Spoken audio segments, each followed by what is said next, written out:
Well, welcome to our show, Soul Snackin' with Dr. Mary Amore. I'm Dr. Mary, and I'm here with my co-host, Alice Smith, and we are delighted to welcome you to this new and innovative TV talk show sponsored by Mayslake Ministries of Downers Grove. Let me take a moment to tell you a little about Mayslake Ministries. Mayslake Ministries is a Catholic Christian not-for-profit ministry that was founded in 1991 by Father Jonathan Foster, and our mission is to help adult Christian men and women from all walks of life discover or rediscover their relationship with Jesus. And we do this through a wide variety of avenues, including spiritual direction, counseling, weekend retreats, adult enrichment programs, inspiring blogs, and online media evangelization, like this program. Mayslake Ministries is the only organization in the Midwest to offer free spiritual outreach to our military men and women who suffer from PTSD, the hidden and moral wounds of war. Over the years, we have helped hundreds of soldiers begin their spiritual process to healing and wholeness. We also have a first responders ministry that offers spiritual support to those brave men and women in uniform who put their life on the line for us each day. Some of the other specialized programs we have include a caregivers ministry, a marriage enrichment for couples, and a young moms ministry. Our programs at Mayslake Ministries are relevant to the ever-changing needs of today's believer. Wherever you are on your spiritual journey, Mayslake Ministries has a program or a service to help you. All people are welcome at Mayslake Ministries. For more information on our wide range of programs and services, I invite you to visit our website at mayslakeministries.org and follow us on Facebook to see the many ways that we can assist you on your walk with Christ. It is my hope that this TV show, Soul Snacking, will serve up some delicious and nourishing ways to feed your hungry spirit. We've got a great show for you today, for we're going to continue our discussion about having a personal relationship with Jesus. Alice, last time we got together, we were talking about how Pope Francis calls us not only to be faithful Catholics, faithful Christians, but to have that personal relationship with Jesus. And we looked at the many ways that we could accomplish that. But, you know, the truth of the matter is that even though we walk in this world with the heart of Christ, not everyone does that. Absolutely. Mary, the conflicts that exist in all families, one can be, it's the conflict over money. It's the conflict over the families that come together aren't really a loving, bonding relationship. Oh my goodness. My children are both in gorgeous marriages, but the extended families of those marriages are so bothersome to them. They don't understand why it isn't more loving, but whatever. The conflicts that we face is something that I think Pope Francis is just hitting right on. He absolutely is. And his advice to us, we who walk with the heart of Christ, his advice is that we are to seek the good of others. He said, under no circumstances are we to miss this important concept. And that means respecting one another. No matter how different our views are, we have to respect the person because they carry the presence of Christ within them. And I know that is very difficult. When, Pope Francis tells us that when we're having problems with people, when we're in a difficult situation, instead of gossiping about them, instead of getting angry at them, he says, stop and give them to God in prayer. Well, that's really not something that we do naturally. It isn't done naturally. That takes a little doing, and it takes a little prompting of the Holy Spirit. Absolutely. But, for anyone who is suffering the angst of a person in your family who's not getting along because of the political world or the doctrine or whatever, your neighbor down the street who doesn't speak to you for the last 30 years, or the person at the Jewel that just ran your shoe over with their cart. Those are the people we need to stop and say, Lord, I give them to you. Mary, I was dealing with such a conflict when I was retiring about 7 years ago. In 2009 I retired, and my my life was changing. And as it does when a lot of people retire, you're doing a lot of thinking. But I was involved with a book study group, and I had been with this study group for 15 years. So wow. Imagine, 15 years, once a month with 7 or 8 women every month, you start to build some wonderful relationships. Absolutely. But as I was retiring, these relationships were developing conflicts. And I didn't know if it was just me or if it was the group or what was happening. So I really started to ask for spiritual guidance concerning the decision about what to do. I'd leave my book study group angry, and I would be saying, what was that all about? You know, how come I'm not feeling supported here? It was an interpersonal conflict. And so I remember asking the Lord for some help, and within, it was like a miracle for me. He just simply said, drop it. And I just said, well, you drop something that you've been involved with for 15 years? I mean, these are wonderful women.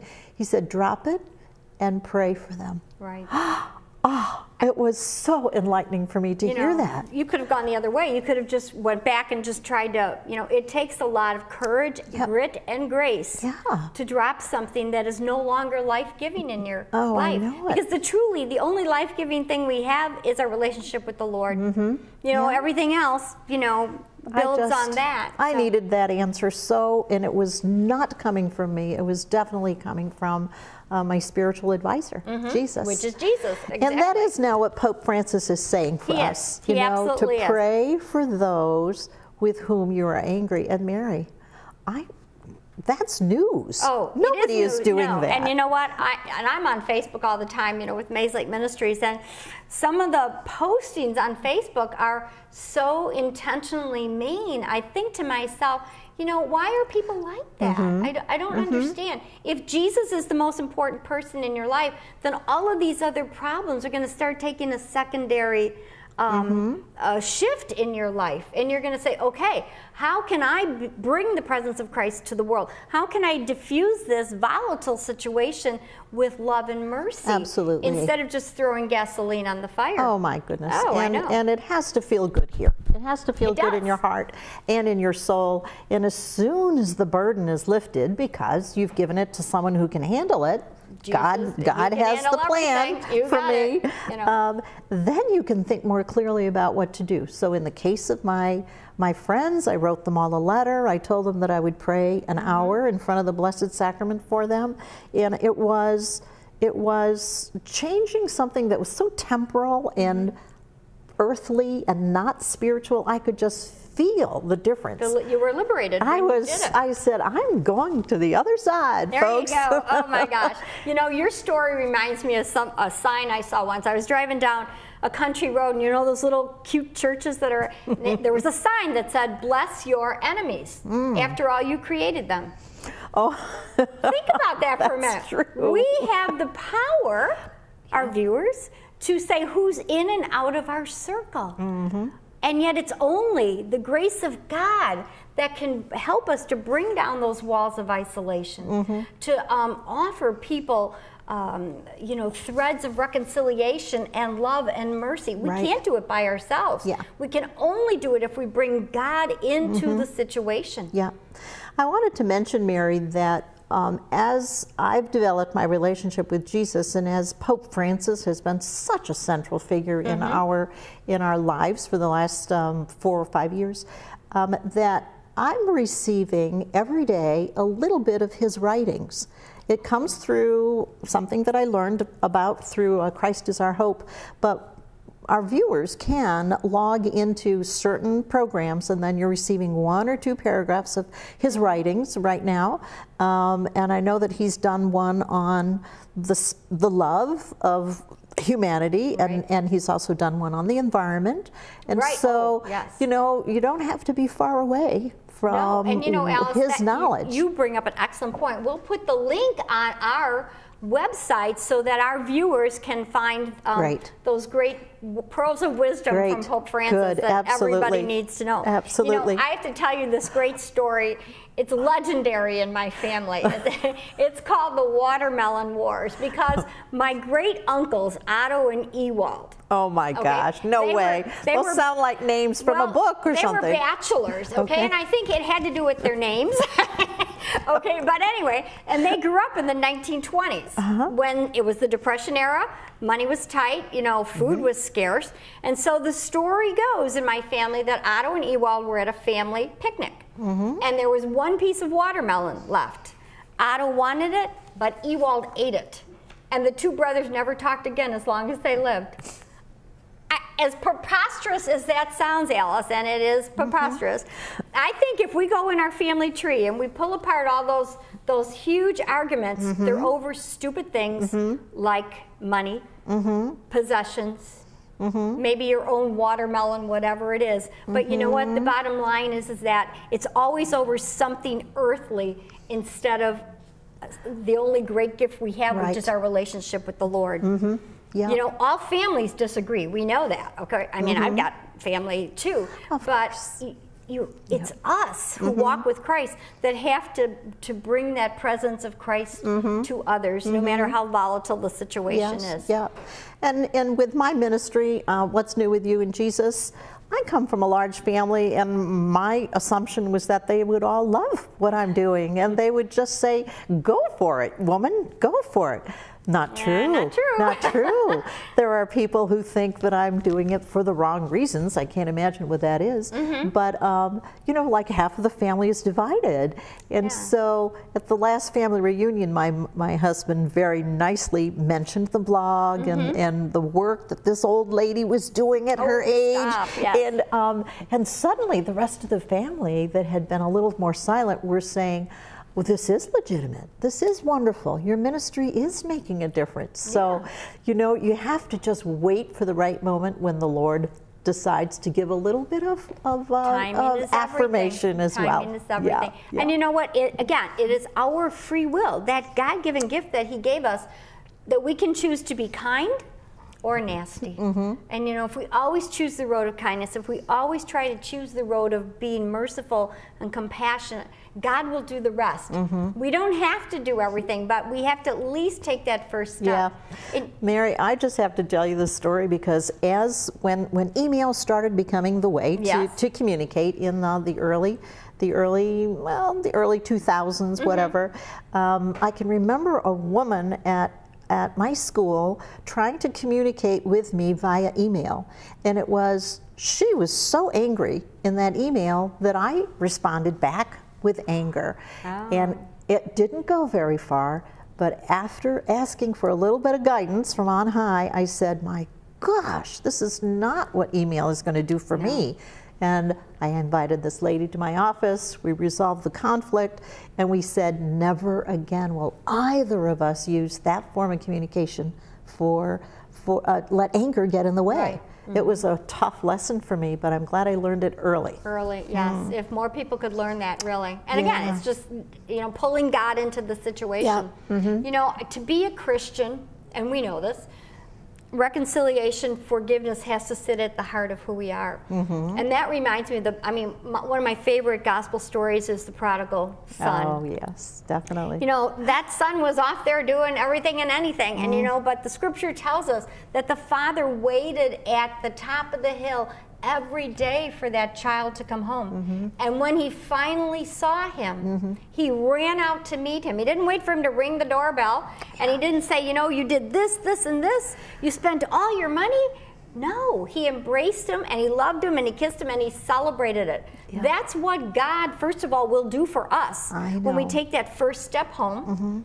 And He's expecting us to be the prodigal father when our kids come home and our family members. And that step home, Alice, can be just maybe in the form of a question like, well, what is your ministry about? Or what does the church teach about divorce? Or, the minute someone asks a question about God or the church, they're seeking. That God spark within them is moving. Yeah. And then it's on to us. And before we speak or act, the Holy Spirit, we need to call it down upon him, because Absolutely. He is the one that can move us to do the right thing or the wrong thing. There are some wonderful stories that I have that I hopefully will either publish in some magazines, or I'm seeking Christian editors right now, and maybe put it in a book someday. You know, what's new with you and Jesus? Yeah. Maybe in the future it'll be with what's new with doctors and Jesus. There you go. What's new with mothers and Jesus. And the beauty of your ministry is that it calls all people to realize that Jesus is with them. He's with them in the kitchen while they're making the brownies. He's with the car mechanic while he's changing the tires. He's with the banker that's doing mortgage loans. He's with everybody. But so many people think, well, I'm not worthy enough to be loved. Oh my gosh. Yes, we are. We are made in the image and likeness of God. We are beloved sons and daughters. Absolutely, Mary. And another one of my favorite scripture passages, which reminds us of how we're supposed to be in the world, is the Last Supper. And in John's Gospel, he has Jesus washing the feet of the disciples. Not only Peter, but he was washing the feet of all of them. Absolutely. And what do you think he felt when he knelt down and he looked at the eyes of Judas, knowing he had just been betrayed by him, but he washed his feet anyway? Yeah. And that story teaches us that we can't just pick and choose who we want to love and serve in this world, but we have to be ready to love and serve anybody that Jesus sends our way, even the person we can't stand the most. That might be the one that Jesus wants us to touch their hearts. Well, Mary, I hope sometime that I can do that, I can have that kind of a positive influence on someone.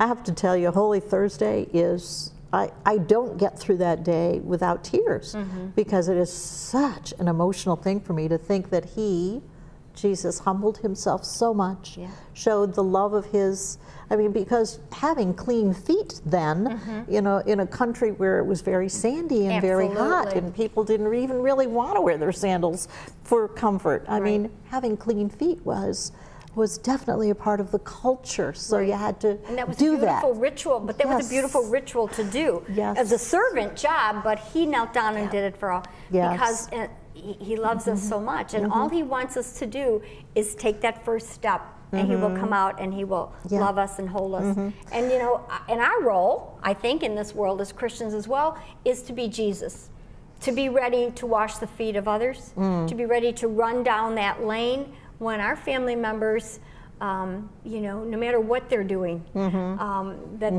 they turn around. And they're only going to come to know Christ by us being Christ. Sure. Nothing Absolutely. we're going to say. If we start barking, oh, you're doing this wrong and you're doing that wrong, they're gonna bolt. They're gonna walk away and run. There's no room for preaching, really.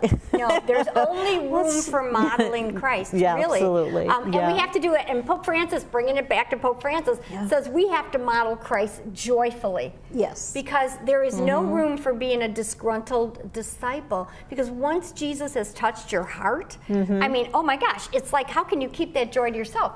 It's like, when you get a funny email story, and you're sitting there chuckling at your computer by yourself, what's the first thing you do? You hit the forward button because you want to share that joy with other people. Yes. That's how our faith should be. Yes. We should be so excited about it. I can't wait to share it with everybody. Absolutely. Oh, Mary, listen, I don't want to use a lot of personal experiences, but I did get a chance to go to Buenos Aires in February on a trip to South America.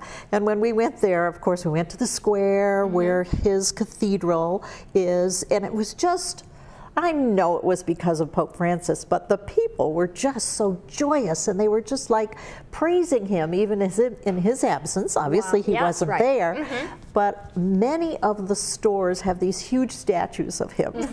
And the statues all say, please don't touch. And of course, what you want to do is you want to touch. You want to hug it, right? You want to touch, you want to hug, you want a picture of yourself with these statues. So, you know, there are different ways in which we all are going to say thank you to Pope Francis for doing what he did. I know he revolutionized my ministry. He is I think what, you know, believers and non-believers stop and listen when Pope Francis talks because he is authentic and he is modeling the gospel. Pope Francis is not changing any rules. What he's doing is he's telling us we need to change the way we respond to people, and that is with mercy and love. The truth will always be there, but if people can learn to see Jesus in us and they can learn to fall in love with Jesus, then the rules and regulations will Absolutely. come. It's got to be the heart-centered first. You know, I have to share a story with you. Another one? Really? For us to change the hearts of people, we have to listen to them first. And so often we don't. We tune people out because they're not like us. We have nothing to say to them. We've got the truth. They have nothing. But you know what? Again, going back to the 1950s, I grew up at a time where my mom was Lutheran, and the good sisters at my school, my Catholic school, told me that my mom was going to go to hell because she wasn't Catholic. Holy smoly. Well, those were the times then. Luckily, they're not anymore, okay? Mm-hmm. But anyway, and I would go home and tell my mom that, and my mom said, oh, don't worry, there's one God, but many avenues to pray to him. And so that satisfied me as a little 8-year-old. And then the night my mom died, she died at Loyola Hospital very quickly, and I was the only one to get there first. Everybody else was on their way. And the priest chaplain came out and he said, is there anything I can do for you? Your mom is dying. And it was like in the blink of an eye, I said, yes. I said, can you make her Catholic? I said, she always wanted to become Catholic, but she never had the time. I mean, that is what he said to me. That is what I said to him when he told me my mother was dying. So this man, this angel of God, said to me, hold on. Oh, my. And he went in her room, and I thought he was making her Catholic. He comes out, he goes, everything okay? He goes, everything's just fine. It wasn't until years later when I started studying theology that I realized that my mom was already in the arms of God. She didn't need to be Catholic. Yes. But what I realized is that that priest met me where I was. He was talking to a 36-year-old woman, but he was really talking to an 8-year-old little girl. I see. Who was afraid her mother wasn't going to make it to heaven. Gotcha. And he came down to my level. And that's what we're called to do. We are called to go down to the level that people are at. And if that takes going on all fours and in the mud to listen to people so that we can help them learn about Christ, then so be it. Because then we stand up and we get out of the way and we let God do what God needs to do. Because the bottom line is we're not the Savior, Alice. Oh, my. Jesus is. Oh, absolutely. And so all we're called to do is spread his love, his mercy, his joy. And then trust that God will do the rest. Correct, absolutely. And it's just, it's so heartwarming for us and comforting to know that we don't have to do everything. We just have to let people see the joy and love of Christ through us. So, well, this is just, it's such interesting stuff to talk about Pope Francis because he is still an inspiration, and I think he will be forever. When in Italy, we were there. And, you're so lucky. And, you know, he's not in his big palace. He's in a little apartment that overlooks Peter's Square. And, you know, he was the man who went and paid his bill after he was named Pope. So I love it. Lots of little things that say that he's very humble. Yeah. Very and, you humble. know, and calls us to be humble in our life. You know, I want to close with this beautiful poem from Father Bill Hupsch. It's entitled Grace. But I think it encapsulates what we talked about today. He writes, you go to lunch with a friend, but instead of talking only about the weather, instead of chattering about nothing, you talk about what's really going on. You explore your life. You ask tough questions. You ask the ultimate questions. What you have when you do this is a moment of grace. For what began as lunch can end as Eucharist, or reconciliation, or healing, or whatever you call it. Only when we are touched and moved by the everyday events and people of our lives can we be touched and moved by God. Oh, Mary, that's beautiful. It is lovely. I'm going to put that in my book. Thank you. My friends, on behalf of Mayslake Ministries, we'd like to thank the Village of Addison and Comcast Cable TV for this wonderful opportunity to join you on your spiritual journey. I hope that something we said today inspired you or maybe challenged you. but most of all, made you hunger for Jesus in your life. For more information on the many ways that Mayslake Ministries can help you on your spiritual journey, I invite you to visit our website at mayslakeministries.org or call us at 630-852-9000. We are here for you. Until next time, God bless.